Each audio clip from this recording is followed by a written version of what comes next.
chilling, steaks I'm grilling, melanin dripping, smoking I'm trippy. The hookah, the shorty with the big ass twerking, got the city on lock. She need me type of pockets, make a video thought. Turn a wife into a hoe, I done seen it a lot. And you ain't got no money, Uncle Phil hit the dot. Blah, blah, hit the spot. How's it going, people? We're back again with another episode of the First Two Show. And as always, my main man, Adrian. Howdy, how's it going, Junior? All good, bro. Football is back, bro. Football is back in full swing. And it's been busy the last couple of months, with some blockbuster transfers in the transfer window. Definitely. And I think there's only one appropriate place where we can start. And that place is PSG, Paris Saint-Germain. What's your thoughts? One hell of a transfer season, probably the best transfer season in history, man. In living memory, all I can say, they've acquired 5 top-class players for a combined total of 50 odd million. That's some incredible piece of work. Incredible. Yeah, incredible. I'm not so sure if I am impressed by their transfer business. Yes, on paper, it is pretty impressive. But, if we take things into consideration, do you think that the League One is going to be as competitive? Do you think that it's fair? Is this like a level playing field? Let's be honest, Junior. This is not about League One. This is not about them competing in their league. This is about the Champions League. Ever since that, the new owners, I don't know if we can still call them new, but ever since the incumbent new owners have come to PSG, it's always been about the Champions League. The same with Man City. The prize they really want is the Champions League, and if they don't do it with this squad, they will never do it again. Yeah, the holy grail in Paris is the Champions League. And I think, like you said, that's what they're after. So, a lot of people didn't see it coming. I myself didn't see it coming as a Barcelona. Lionel Messi, after such a long period in Barcelona, I think that's where he's played pretty much all his life. Yeah, 21 years. Exactly. The transfer rumors and transfer news just came out of nowhere. I actually still remember the day when I came through the post when Barcelona announced that Lionel Messi wasn't going to continue with Barcelona. What was your initial reaction to that? Honestly, I think some of us saw it coming, but then we didn't want to believe it. We knew that Barcelona was going through a difficult time financially and it's been burdened by Messi's contract specifically. And we heard that he was willing to take a pay cut, but then the league has new financial rules and they're willing to stick by it, even at the expense of losing the world's greatest player, possibly the world's greatest player. So there was a possibility, but then people just thought it's one of those instances. Like last season, Messi wanted to leave Barcelona. We saw the news that he wanted to leave, but eventually he ended up staying. That's where we knew Lionel belonged. This year we thought it was the same. Some people are actually saying it's a stunt by Barcelona to push the league to accept or be more lenient towards Barcelona. But anyway, It's football. We move on. Messi is now donning the colors of Paris, and we'll see what this next chapter brings for him. Yeah, that's true. That's the beauty of the sport. The sport will live on even after, the great players, the Messis, the Ronaldos. So let's take a look at PSG now. They made 5 blockbuster transfers, in Lionel Messi, Gini Wijnaldum, Sergio Ramos, Hakimi, and obviously, like we've mentioned earlier on, Lionel Messi. The squad already, it was star-filled. It was a star-filled, squad. Now they've added even bigger stars, How do you think this is going to go about? Do you think this is a good move for PSG? Do you think it's going to work out, or we're going to have a problem of egos and everything? How do you think Mauricio Pochettino is going to get this one? Honestly, maybe I'm a bit biased, but I faith Mauricio He is a good player manager, and he demands above everything else discipline from his team. So the first thing that Mauricio would want is the team to play like the team, regardless of their fame or the skill and what they bring to the table. So yes, it's going to be difficult blending all that talent. Definitely, it's going to be difficult. But then let's remember, Messi played with Neymar, and Neymar was one of the people that was really pushing through for this to come to fruition, right? Your players like Messi and Ramos, they might not have played together, but then they know each other well. They've faced each other as professionals, and definitely. And I only see the Champions League going to Paris. Is theirs to lose. If they lose it, it's purely on them. They have no complaints this time. They have everything they need in their arsenal to take the Champions League. Yeah, I can't disagree with anything that you say there, Adrian. Yeah, they've got too much quality. Just looking at the potential front three, Messi, and Neymar, and Mbappe. Potentially that's front three has got the potential to actually rival, the numbers of the notorious MSN in Messi, Suarez, and Neymar. So let's just see how it goes. So let's move on to other transfers now. The English clubs have also been very busy in the transfer market, and I think there's that we can start. The club that has made the biggest signings, in my opinion, I think that's Manchester United. In signing Rafael Varane and Jadon Sancho. Those are the two marquee signings. What's your take on those signings? Well, they finally got the man in Jadon Sancho. We heard the rumors, we saw the photoshops since 2019, 2018. It's been long. It's been so long. I'm happy for them. I think it brings a competitive edge to the league. He's a good player. He has great numbers for Dortmund. So it'll be exciting to see what he brings to a team that's really doing well. We saw over the weekend what they did, and adding to Jadon Sancho to that. It's going to be exciting. But then, they finally got the man, and for once, my supporters won't take the banter. Yeah, unbelievable pieces of transfer there by United. Both world-class signings, and that's exactly what Man United needed for them to be able to be competing, with Liverpool and Manchester City, as far as the Premier League title for this season is concerned. Then moving on to Chelsea, that's the other team which has also been very, very busy. They've recently signed Romelu Lukaku. He's back at the club. How do you think Lukaku do? I feel like it's one area that Chelsea were lacking throughout last season. Their top goal scorer was Jorginho, who had 6 goals. For a club that wants to challenge for the Premier League title, I feel like they did themselves good. Everyone has questions about Chelsea transfer policy, this issue of selling and buying back players, but then definitely I feel like Lukaku is the man to lead them to the Premier League and to defend their Champions League title.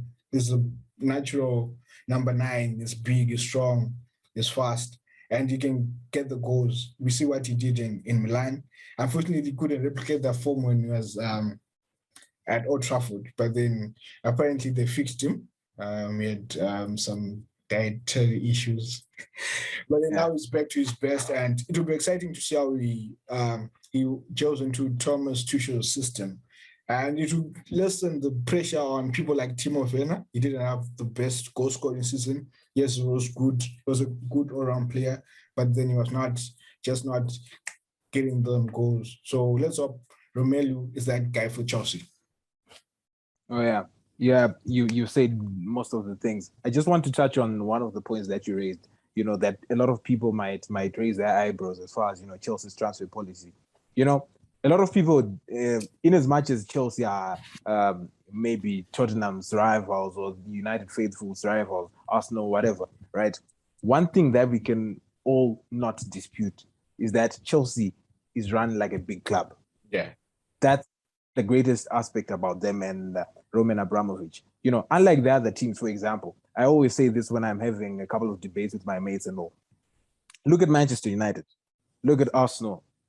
Those two clubs, they're clubs that have been held back by sentiment. Look at Chelsea. They've recently sold Tammy Abraham to Roma. Yeah. You know, we're talking about one of the Chelsea boys, you know, who rose through the ranks, and now they don't have that sentiment as far like the United or the Arsenal. Manchester United are still keeping hold of Johns. Johns is still through. And Lingard. Johns is still in the squad.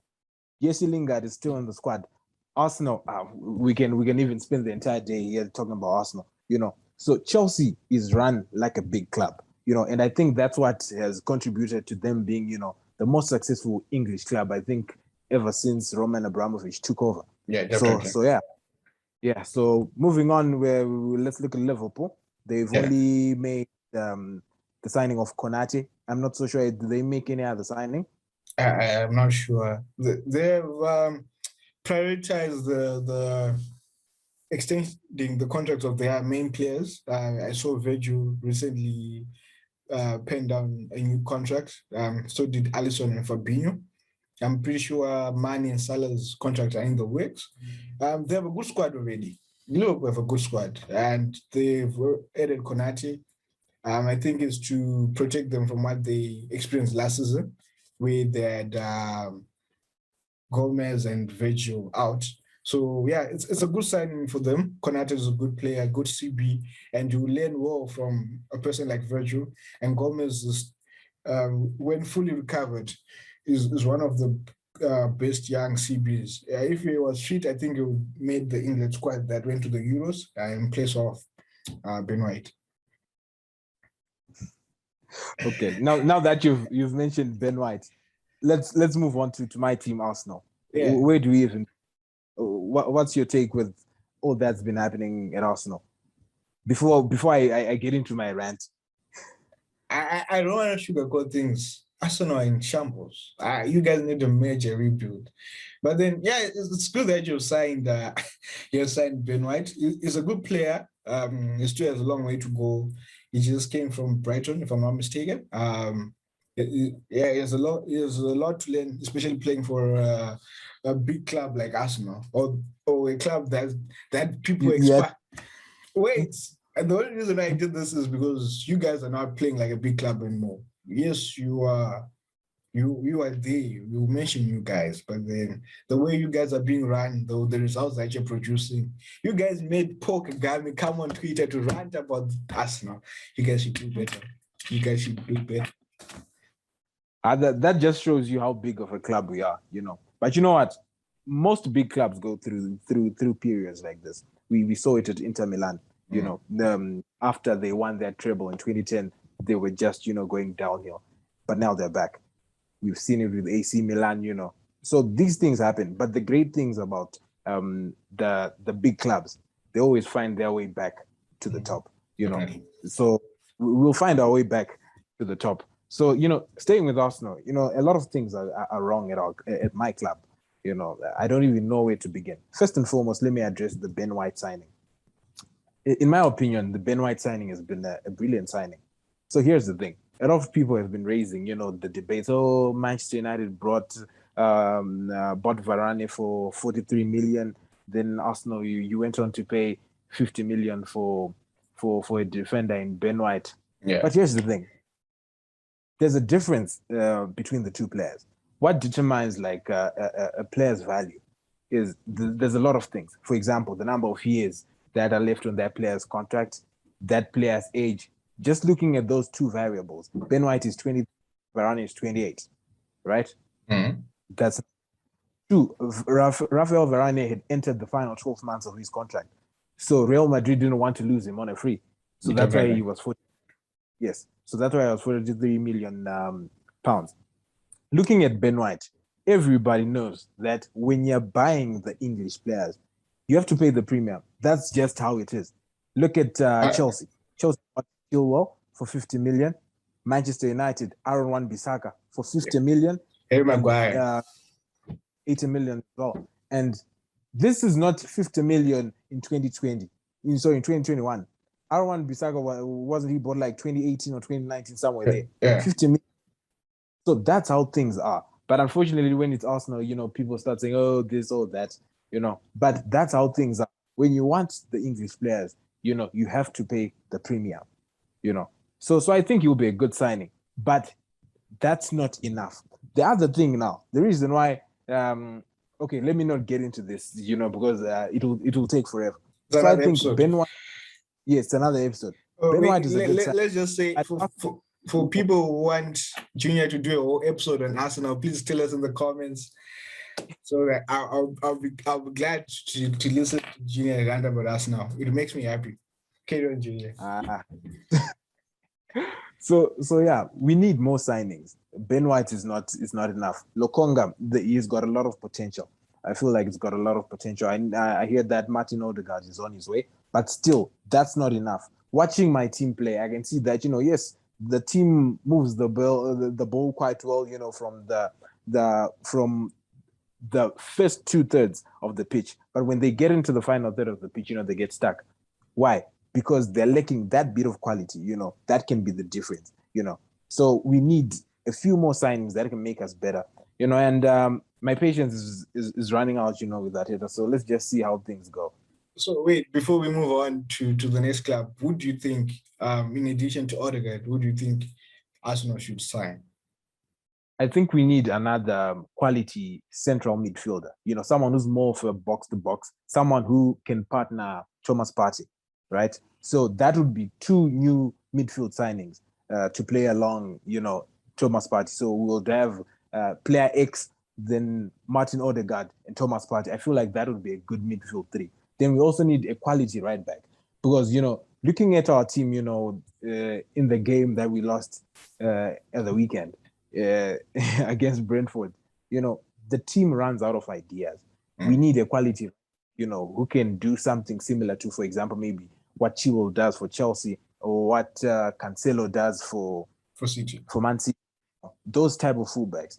That's the quality that we need. And I also think that we need a striker. I've lost all my patience and faith in Aubameyang. I'm not so sure if it's because he signed a contract or what, but yeah, Adrian will spend the whole day on Arsenal if you entertain me ranting about like.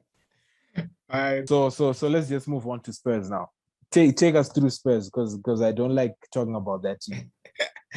Well, yeah, we made a couple of decent signings. They're not marquee signings in a way.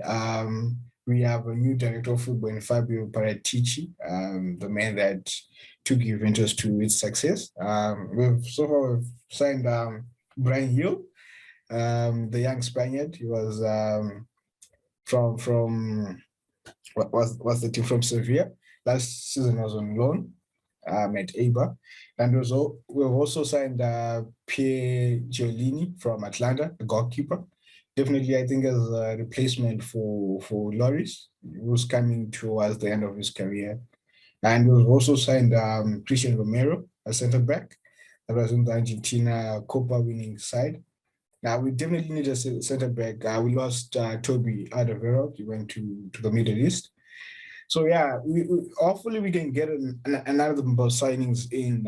We definitely need a new striker to partner Harry Kane if he stays, or to replace him altogether. I feel like we also need another defensive midfielder and potentially another defender. We are going through a rebuild like Arsenal, but then I won't rant. I'm happy with the way things are going at Tottenham. I feel like this season not many people are watching us, and except for the Harry Kane saga. But not many people expect a lot from us. So even if we make the top 10, this is me being humble. Even if we make the top 10, it'll be a good season for us. We're just trying to recover from the toxic relationship we had with Mourinho. Yeah, I think you guys have made a couple of decent signings. So I'll just talk about 2. The first one being in Nuno Espirito Santo. Yeah. I think he's a decent coach, especially for a mid-table team like Tottenham. So I think all jokes aside, I think Nuno is a very good coach, and I think he can take you to another level. Maybe not so much level, but he can bring the best out of the players that you have. You mentioned Harry Kane, so I think on that note, let's move on to Manchester City. Do you think he's going to end up signing for Manchester City? Take me through Harry Kane, then we look at the other signings that Manchester City has made. It's a difficult one, Junior. A lot of Spurs faithful would want Harry Kane to stay. There's no doubt of the best number 9 in the Premier League, without a question. Last season was the best, was top goal scorer and top assists, right? So he's a player of quality without a doubt. He's the England captain. He brings leadership to the team. But we also, like what you said when you were explaining Varane and Benoit's situation, we have to take into account the number of years on his contract and the age. He's 28, turning 29. He won't be 28, yeah. 28, turning 29. He won't be of much value to us any longer if we decide to sell later on. So I'd rather take the 200 million if it's worth that much. Like, just give your valuation and let Man City meet it, and we spend it on other players. I'm pretty sure we'll get 3-4 decent signings for 200 million if, let's just say, they do meet the valuation, right? At the same note, I wouldn't want to lose him, especially to a team like Man City. That's adding more quality. That's giving your animal more animation, more ammunition. So it's a difficult one. But I think in the end, they have the financial capacity to meet the valuation, and possibly if Daniel Levy gives in, for instance, some time ago we had the same run with Man U over Berbatov. Eventually gave in and Berbatov left. So if he does give in and then again leaves, I wish him nothing but the best. He gave his all for Spurs throughout his career. Yeah, not everyone is impressed by the way he has gone about the business of wanting to leave. We expected more professionalism, but then if he does leave, then all the best to him.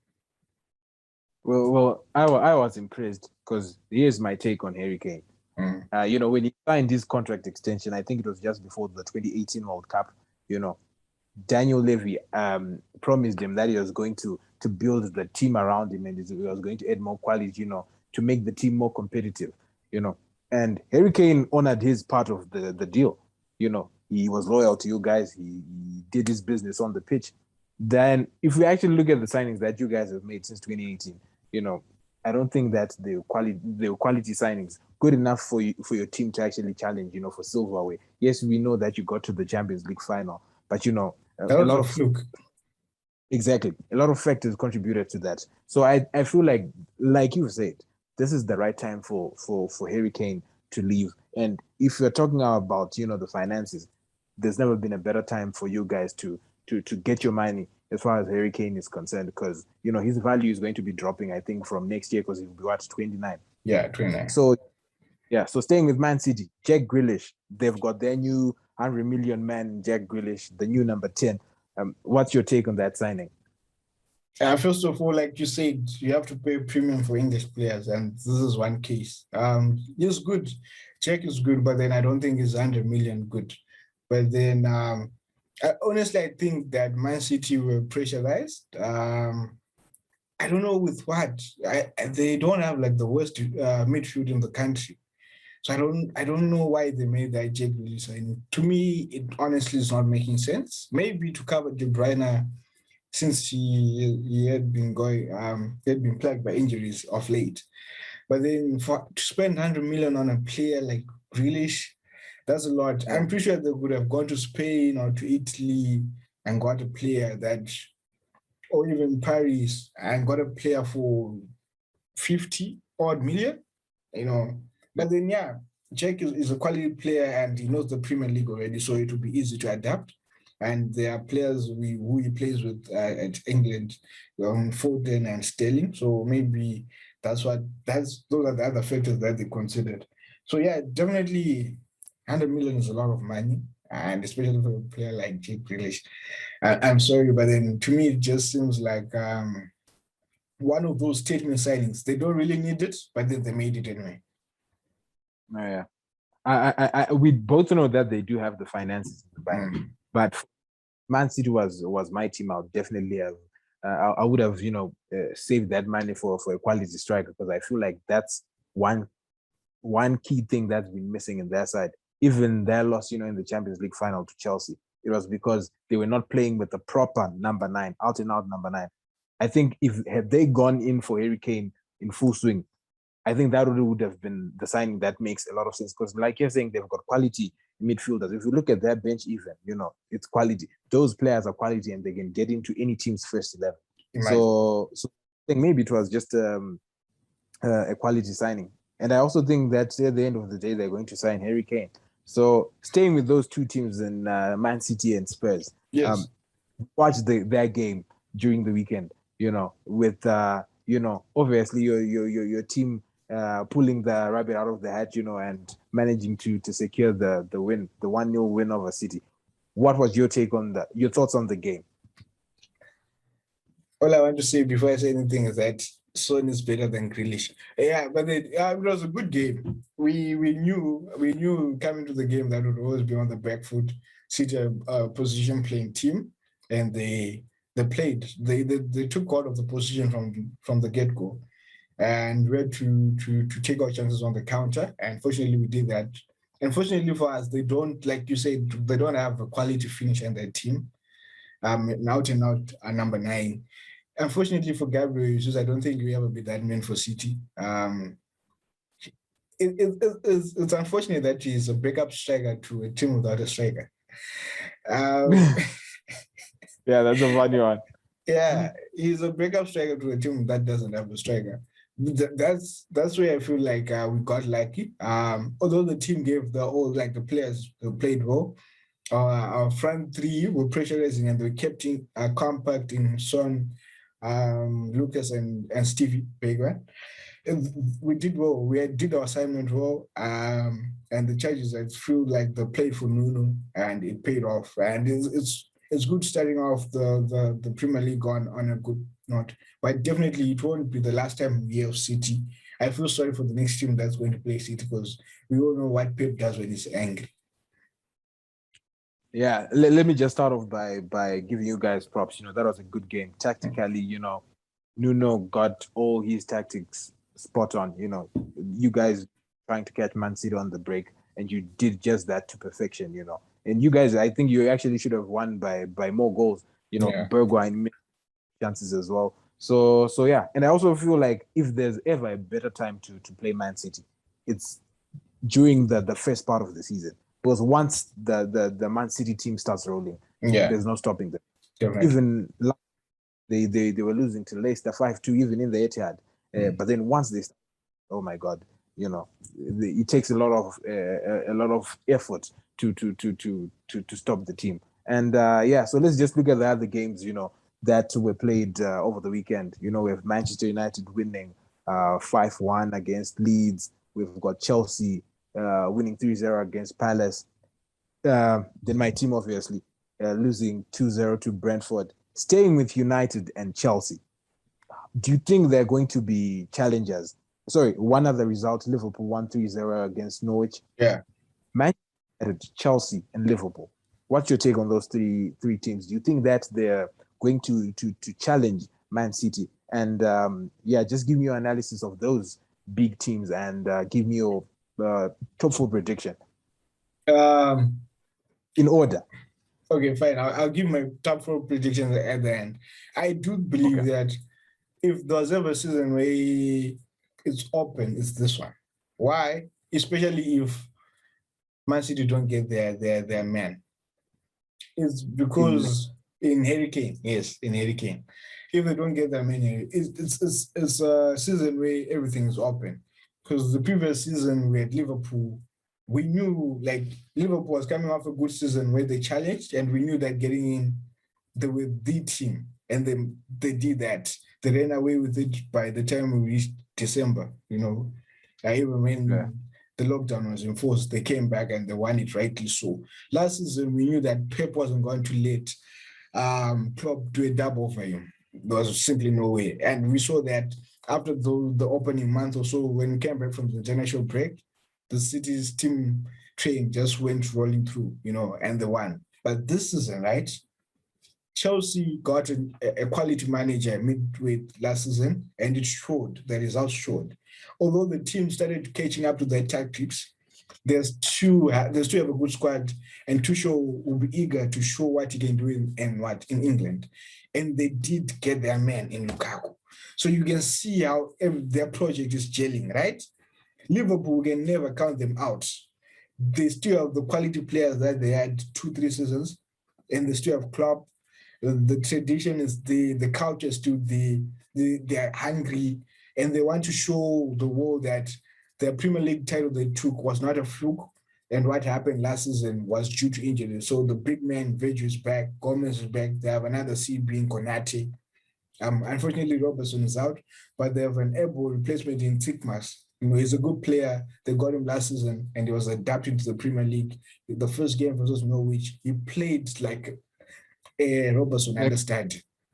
Exactly. Yeah. So you see, they have quality. They have Thiago. They are really up there challenging. Lastly, Manchester United, you can never count them out. You can never count them out, and they have their star man, Jordan Sancho. They have Varane now, and they will be definitely challenging for the honors this season. And they do have Bruno Fernandes. Man's recently scored a hat-trick against Leeds, So they have a good squad, and Ole has been building a really good team, and I have faith in him. And he recently signed a new contract, so he wants to prove to his employers that he's the man for the job. So I feel like this season is going to be interesting. It's going to be an open race for the title. I hope it will be as fun as we all want it to be. I don't want a runaway team. I want it to be no biting to that. So my top 4 predictions in order. Tottenham. Come on. And we've come to the end of... for real, I think I have to... part of me wants to say Chelsea. So I'm going to go Chelsea, Liverpool.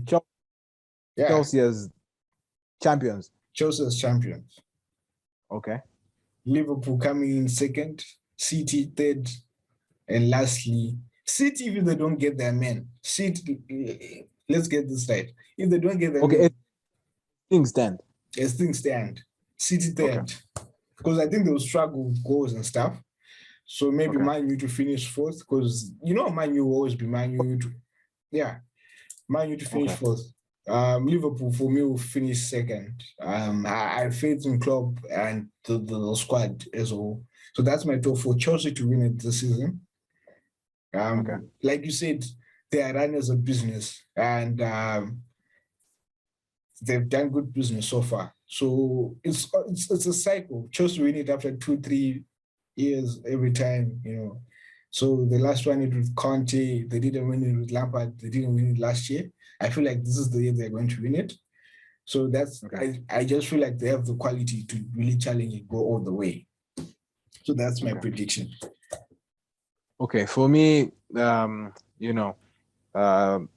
yes, I was impressed, by Man United winning 5-1 versus Leeds and Chelsea winning 3-0.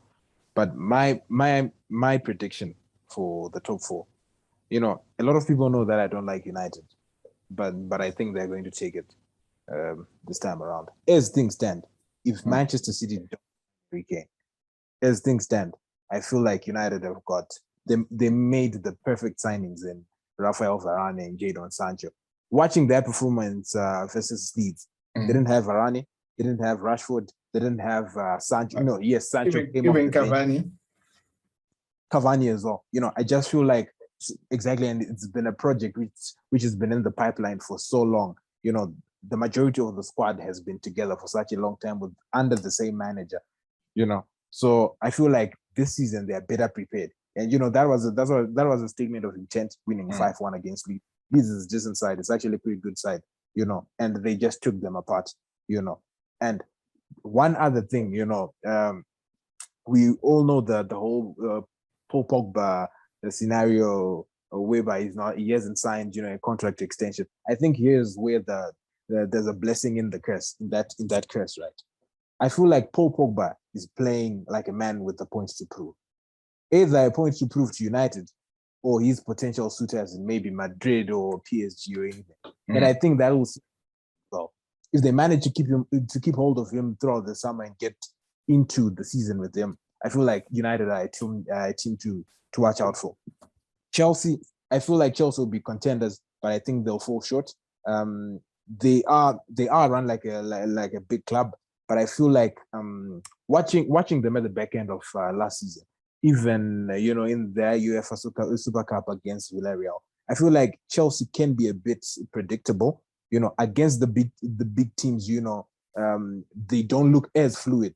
They're still good. They don't look as fluid as, for example, maybe as a United. So going on to my top four, I have Man United as the champions, as things stand. If Man City don't sign Harry Kane, Man City is always Man City, bro. If you finish above Man City, you've won the Premier League. That's how things are. So I have Man City finishing as the runner-ups. I've got Liverpool in third. Then I've got Chelsea in fourth. Not saying there'll be a bad number four, but they'll be fourth. I feel like there's a certain point during the season that they're going to run out of steam. With a lot of teams, I'm not so sure about them, especially being against the big boys, the Uniteds, the Liverpools, and the Cities. But that's my top four: United, City, Liverpool, and Chelsea. Yeah, it's interesting that my number one is your number four, and your number one is my number four. So it'll be interesting to see how the league pans out. We'll come back to this episode and see who got it right. But definitely, yeah. So we have a pretty decent week 2 coming up, and I think the biggest game is Arsenal versus Chelsea. Chelsea come to the Emirates. What's your prediction on that? And are you looking forward to the game? The London Derby. To be honest, I'm not looking forward to the game. Because we recently lost to Brentford. We got stung by the bees on the opening night of the Premier League, and Chelsea look like a team. They look like a well-oiled machine. Tuchel has had his tactics on point. From day one. Which resulted in winning the Champions League and everything. Then the signing of Lukaku. It's pretty scary. And as an Arsenal fan, I must admit, I'm scared, man. I'm scared. And but going into every game, I'm always hopeful for a win. Hopefully we'll pull the rabbit out of the hat and pull a surprise. You never know. But things are not looking so good for us. What are your predictions? So my prediction 1-1. Okay, fine. That's a hopeful prediction. I don't want to play Chelsea right now. They're buoyed by their Super Cup triumph. They started the season well. Kante potentially will be back. And also Thiago Silva might be back. Lukaku might be available. So you can see it's a team that's coming back to full strength. And mind you, definitely even if they might make another signing, it won't play by Sunday. But then all I'm saying for the season, I don't think Chelsea are really done in the transfer window. They're not. I don't think they're done. For a centre back. You see, so they would definitely want to add more depth and more strength to their squad. But then talking about Sunday, I think this is the worst time for Arsenal to play. Given that the Odegaard deal we're recording on a Wednesday night. By Sunday, I don't think he'll be fit. If they do play him, it's a purely case of trying to salvage something.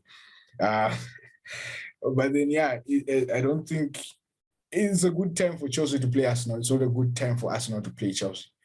But I see you guys losing to Chelsea. It'll be a decent loss. Don't worry, just 3-0. It's okay. Okay. What can I say after losing 2-0 to Brentford? I'm a quiet man. Yeah, no, don't worry. But then I like the hope that you have, and it's it's encouraging. But then yes, on that note, thank you for tuning into this episode of the First Two Show. Thank you for bearing with Junior as he rants about us now, and thank you for supporting us. Please join our Fantasy Premier League. I'm already on top of. We were both playing, and I'm already on top of Junior on the standings. So you can say it was better. No, there's a reason why. There's a reason why the league is 38 games. It's a marathon. We've only had metric one. Yeah, there's 37. Let's see who crosses the finishing line first. Definitely, but then I'm sure someone will be singing the same chorus up until metric 38. But then, yeah, definitely. Thank you. I will leave the link to the Fantasy Premier League in the description, and also please subscribe to our social media pages. Please follow us on Twitter on the First Two Show 2 and the First Two Show on Instagram. Junior, it's always a pleasure to talk about some of your struggles. The therapy it's turning into a therapy session. It's definitely. I am gonna start charging you, and it's going to be a long therapy session. I've had 9 months of therapy, but then definitely, man, it's always a pleasure. 263, hometown Chile.